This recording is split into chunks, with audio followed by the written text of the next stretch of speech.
Hey, welcome back to Cookingaround's channel. Welcome. For you today, Hasselback potatoes with garlic. And this is really easy to make, very easy to eat, trust me, because you can just have it as a side dish or just eat it just the way it is.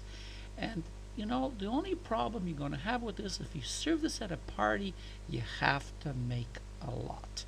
Believe me, they want more. So let me show you how to put this all together.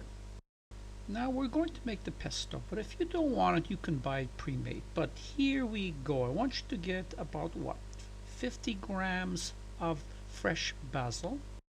Add about 2 tablespoons of pine nuts, or if you want, you can use cashew nuts, whichever you prefer, or even both.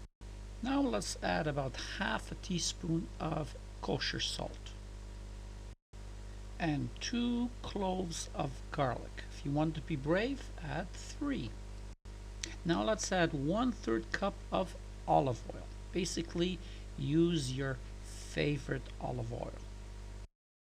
Now let's get it all blended. Now here I'm using the hand blender. It's a little bit more tricky, so you may have to stop and add just a little bit more olive oil so it can become more liquidy and it will move around better. But just have patience and move it around, and finally, guess what?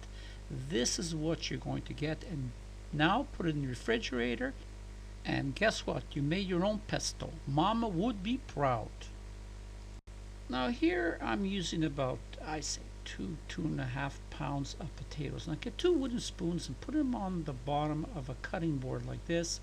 Grab a potato. I cut the ends off, you don't have to. And now this is going to be your guide, so when you bring the knife down to cut the potato, it's not going to go all the way through. Believe me, this way is easier. So keep on slicing, and guess what? This is exactly what we want. Grab yourself a baking tray. Let's put some baking paper on top just to make your life a little bit easier. Now take some of that olive oil, sprinkle it around, grab your brush, and just move the oil all around, because this way it makes it easier for it not to stick.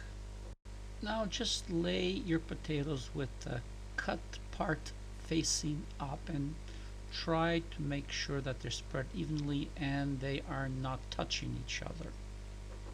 Now get your homemade pesto that your mama is proud and just start spreading it on top. You don't have to put too much at this stage, and if you just push it down a little bit, it is going to go into the slots, so don't worry about that. Now it goes into a preheated oven about 350 degrees, and it's going to be in there for about 40 to 60 minutes depending on the type of oven you have.